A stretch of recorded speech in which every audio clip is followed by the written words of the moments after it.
Hello दोस्तों, मैं विजय भारद्वाज। आप सभी लोगों का हमारे यूट्यूब चैनल में बहुत बहुत स्वागत है। आज हम लोग देखने वाले हैं हिंदी का टॉपिक अपभ्रंश के बारे में। अपभ्रंश क्या होता है, तो इसके पहले वीडियो में थोड़ा बहुत आपको बताया गया था अपभ्रंश के बारे में। फिर से देख लेते हैं। किसी भाषा का बिगड़ा हुआ जो रूप होता है वह कहलाता है अपभ्रंश। अपभ्रंश क्या होता है, तो किसी भाषा का बिगड़ा हुआ रूप अपभ्रंश कहलाता है। ठीक, कौन कौन से अपभ्रंश है, तो सबसे पहला जो अपभ्रंश है सौरसेनी अपभ्रंश। नाम क्या है इसका? नाम है सौरसेनी अपभ्रंश। सौरसेनी अपभ्रंश है। सौरसेनी अपभ्रंश के अंतर्गत आता है पश्चिमी हिंदी। इसके अंतर्गत क्या आता है? इसके अंतर्गत आता है पश्चिमी हिंदी। पश्चिमी हिंदी। और कौन सा आता है, तो इसी के अंतर्गत आता है राजस्थानी हिंदी। राजस्थानी हिंदी है। और दूसरा कौन सा है? दूसरा है गुजराती। दूसरा कौन सा है, तो गुजराती है। ध्यान से देखिए, यहाँ पर आपको बताया गया सौरसेनी अपभ्रंश के बारे में। और सौरसेनी अपभ्रंश के अंतर्गत हिंदी की दो बड़ी उपभाषाएं हैं, एक पश्चिमी हिंदी है और एक है राजस्थानी हिंदी। कहने का मतलब, अगर सौरसेनी अपभ्रंश के अंतर्गत पश्चिमी हिंदी की उपभाषा आ गई, राजस्थानी हिंदी की उपभाषा आ गई, तो इस पश्चिमी हिंदी के अंतर्गत जो बोलियां आती हैं, जैसे इसी में कौन कौन सी, तो कौरवी बोली आपको बताया गया था।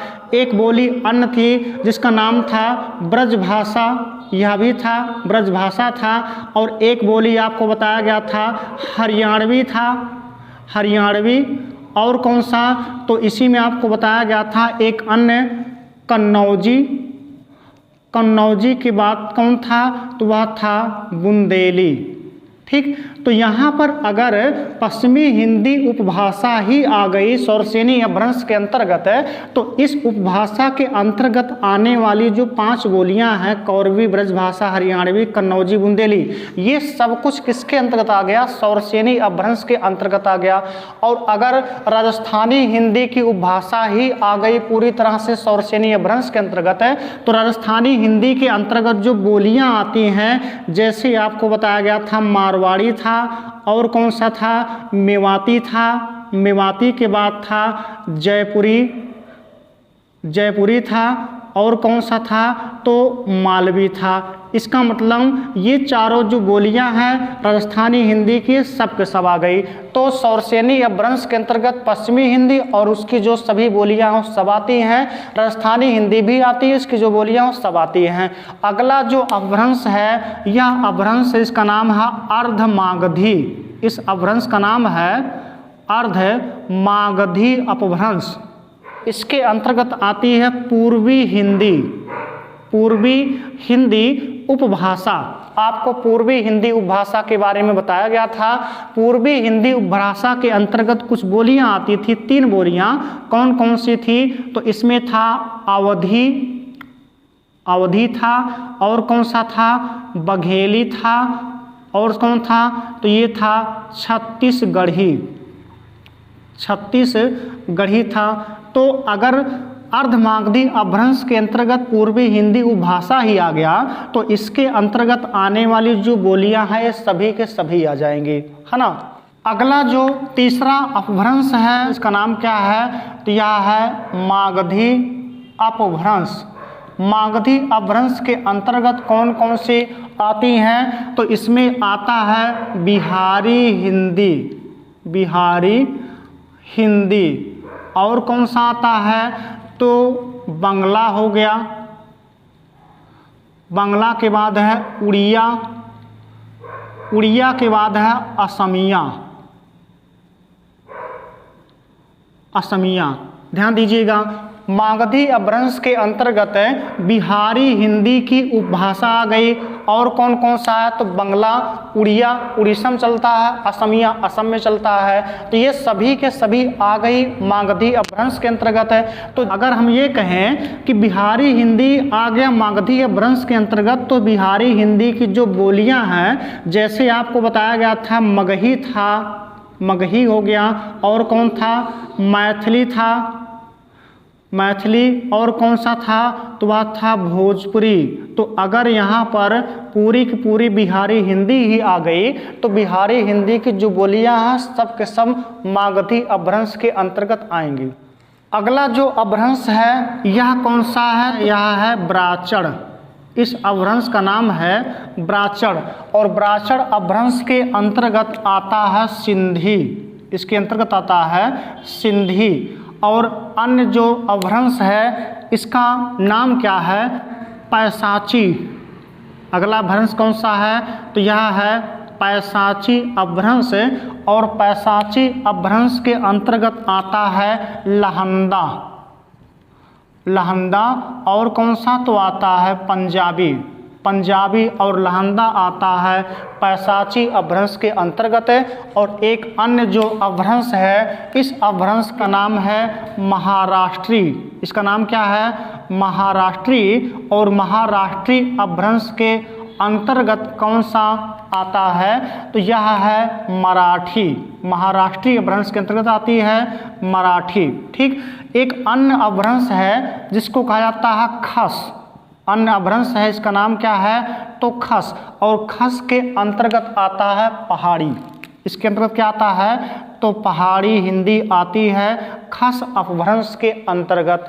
पहाड़ी हिंदी के अंतर्गत कौन कौन सी आती थी? तो आपको बताया गया था कि पहाड़ी हिंदी के अंतर्गत जो बोलियां थी, इसमें एक था नेपाली, दूसरा कौन सा था? गढ़वाली था, और तीसरा जो था वह था कुमाऊनी। कुमाऊनी, कुमाऊनी, कुमाऊनी हिमालय क्षेत्र पे चलता है, तो कुमाऊनी, नेपाली, गढ़वाली, कुमाऊनी, ये सभी के सभी आ जाते हैं खस अपभ्रंश के अंतर्गत। आइए देखते हैं लिपि क्या होती है ना। लिपि का डिफिनेशन क्या है? ध्वनि चिन्हों को लिखने का जो ढंग होता है इसको क्या कहलाता है? लिपि कहलाता है। लिपि क्या है? तो ध्वनि चिन्हों को लिखने का ढंग क्या होता है? लिपि होता है। जैसे का को हम कुछ ऐसे ही लिखते हैं, तो ये जो संकेत दिया गया है ये क्या है? एक प्रकार का जब मुख से निकला तो ध्वनि था, और जब इसको हमने एक संकेत दे दिया तो यही वर्ण हो गया। तो ध्वनि चिन्हों को लिखने का ढंग क्या होता है? लिपि होता है। कहने का मतलब का की संरचना जो होगी ऐसे ही होगी, उसको कहा गया लिपि। ठीक। प्रारंभ में जो लिपियां थी वो दो लिपियां थी। एक लिपि का नाम था ब्राह्मी लिपि, एक लिपि का नाम था ब्राह्मी लिपि, और दूसरा था खरोष्ठी लिपि। दूसरा कौन सा था? खरोष्ठी लिपि था। दूसरा है खरोष्ठी लिपि। लक्षण क्या था ब्राह्मी लिपि का? तो ब्राह्मी लिपि बाएं तरफ से दाएं तरफ लिखी जाती थी। ब्राह्मी लिपि का लक्षण था बाएं तरफ से दाएं तरफ लिखी जाती थी। और जो खरोष्ठी लिपि थी यह दाएं तरफ से बाएं तरफ लिखी जाती थी, बाएं तरफ लिखी जाती थी, बाएं तरफ लिखी जाती थी। ठीक। इसी ब्राह्मी लिपि से देवनागरी लिपि का निर्माण हुआ। देवनागरी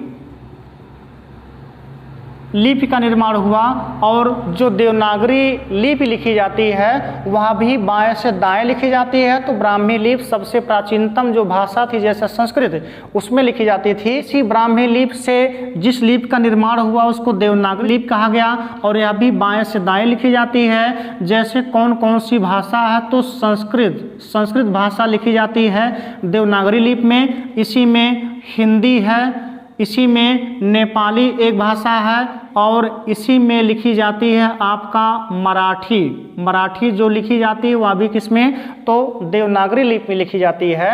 एक अन्य लिपि है जिसका विकास माना जाता है खरोष्ठी लिपि से, और इस लिपि का नाम है फारसी लिपि। इसका नाम क्या है, फारसी लिपि, जो खरोष्ठी से उत्पन्न हुई है। और खरोष्ठी लिपि आपको बताया गया कि दाएं से बाएं लिखी जाती है, तो जो फारसी लिपि है यह भी दाएं से बाएं लिखी जाती है। जैसे हो गया अरबी, अरबी जो लिखा जाता है वो दाएं से बाएं लिखी जाती है और यह फारसी लिपि के अंतर्गत आती है।